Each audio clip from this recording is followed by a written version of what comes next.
पर व्यास जी की पत्नी बैठी थी। अपनी पति व्यास जी महाराज से कह रही थी, देव कितना समय हो गया है लेकिन अभी तक कोई संतान नहीं हुई। तो व्यास जी महाराज ने कहा कि देवी चिंता मत करो, भगवान सब ठीक करेंगे। और उसी समय बोले जोर से हुबासी आई मैया बिटका देवी को, और बिटका देवी के मुख में होता हुआ यह छोटा सा सुग्गा बोले गर्भ में प्रविष्ट हो गया। बोलिए सुखदेव जी महाराज की जय हो। सुखदेव बाबा बिटका देवी के गर्भ में प्रविष्ट हो गए। पीछे से भगवान शंकर आए, व्यास जी महाराज से कहा, बाबा आपके आश्रम पर छोटा सा सुग्गा आया है और वो तोता कहाँ गया है? हम उसने ब्रह्म विद्या की चोरी की है, वो दंड का अधिकारी है। याद रखना, कहीं कहीं भगवंत चूक सकते हैं लेकिन संत नहीं चूक सकते। और ऐसे ही नहीं कह दिया संतों ने। श्री गोस्वामी तुलसीदास जी महाराज ने लिखा कि अब मोहे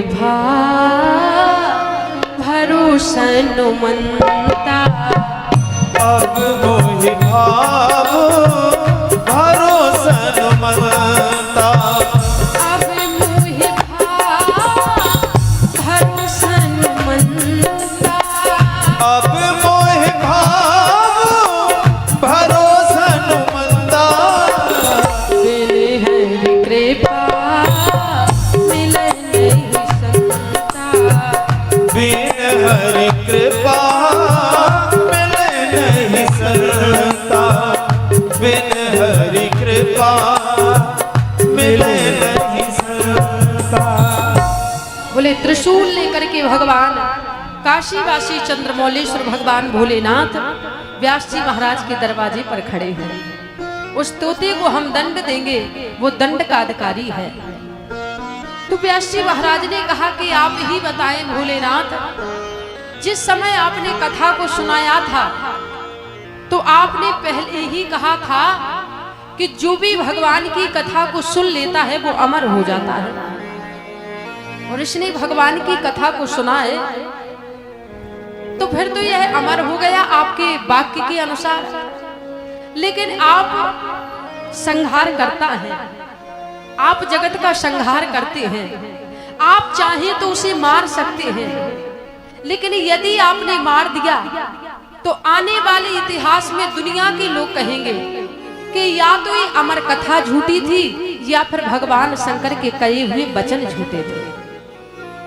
क्योंकि आपने कहा था देवी जो इस कथा को सुन लेता है वो हमेशा के लिए अमर हो जाता है। बोले आज इतना सुना, भगवान शंकर की समझ में आया, वहां से लौट गए।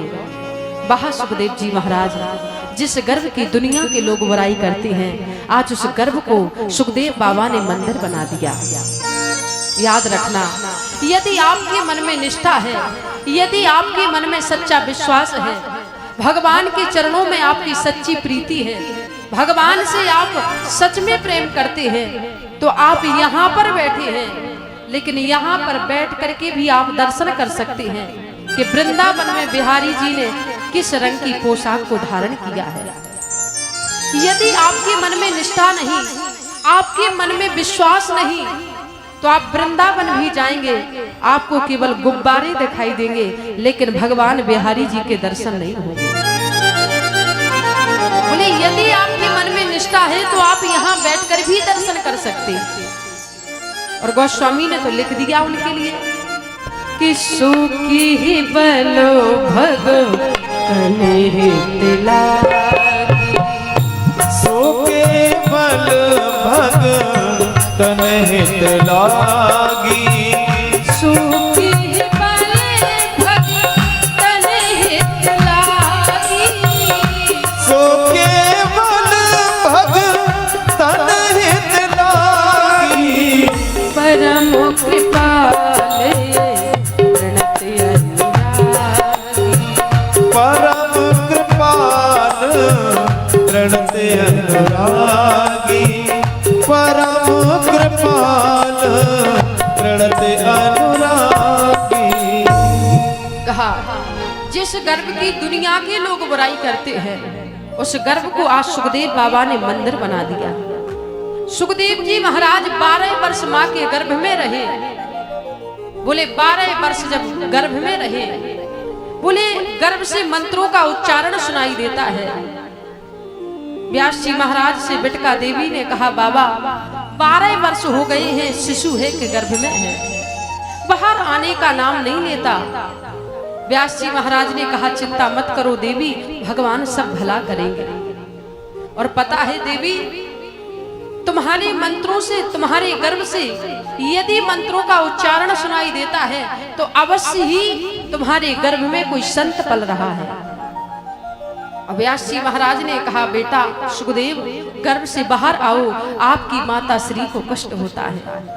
सुखदेव बाबा ने कहा, पिताश्री यदि हम गर्भ से बाहर आ गए तो विष्णु की माया हमें जकड़ लेगी। तो कहा कि कब आओगे?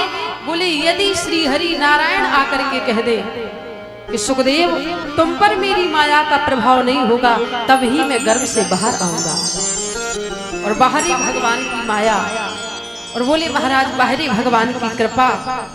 आज जब 12 वर्ष हो गए, सुखदेव बाबा गर्भ से जन्म नहीं लेते, तो श्री हरि नारायण आए और नारायण ने कहा, बेटा सुखदेव गर्भ से बाहर आओ, तुम्हारी मात श्री को कष्ट होता है।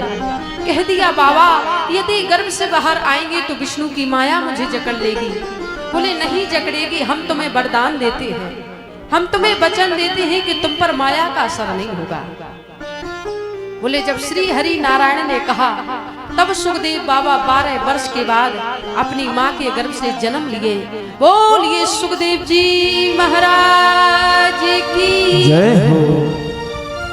और दुनिया का पहला ऐसा बालक है कि जिसने गर्भ से जन्म लिया और जन्म लेते ही वन की ओर चलने लगा।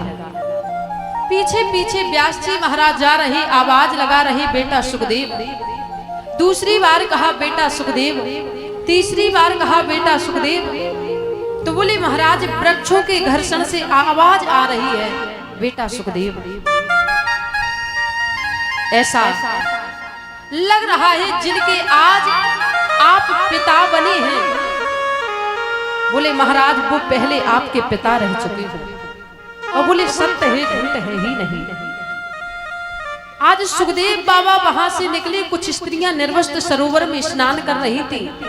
बोले स्त्रियां स्नान करती रही, लेकिन वहीं से जब व्यास जी महाराज निकले तो वो स्त्रियां सरोवर से निकल करके आई, वस्त्र धारण किए, व्यास जी महाराज के चरणों में आकर के प्रणाम किया और कहा, बाबा हमें क्षमा कर दे, हम समझ नहीं पाए कि आप सरोवर में निर्वस्त्र स्नान, आप यहाँ से निकल रहे हैं, इसलिए हम सरोवर में निर्वस्त्र स्नान करते रहे, हम समझ नहीं पाए। तो व्यास जी महाराज ने कहा कि देवियों, मेरी तो इतनी लंबी उम्र है कि मैं आपके पिता के समान हूँ। मेरा नवयुवक बेटा तुम्हारी आंखों के सामने से होकर के निकल गया और तुम्हें संकोच नहीं हुआ, तुम्हें लज्जा नहीं आई, शर्म नहीं आई। बोले 16 वर्ष की उम्र थी श्री सुखदेव जी महाराज की। उन स्त्रियों ने जो जवाब दिया, व्यास जी महाराज की नजरें झुक गई। उन स्त्रियों ने कहा, बाबा तुम्हारा बेटा जो सुखदेव है वो तो स्त्री और पुरुष के भेद को जानता ही नहीं है।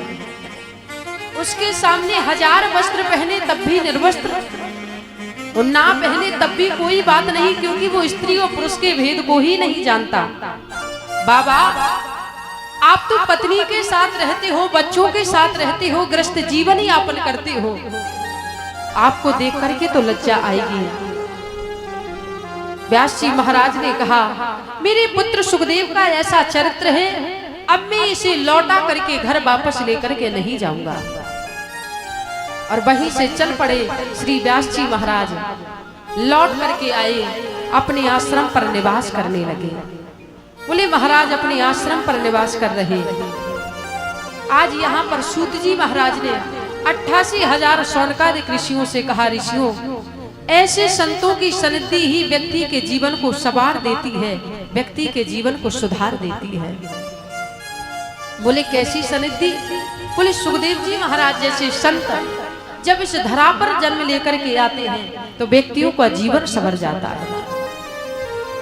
86,000 शौनकादिक ऋषियों में से एक ऋषि खड़े हो गए हैं। अब तो मेरे 6 प्रश्नों का जवाब दो।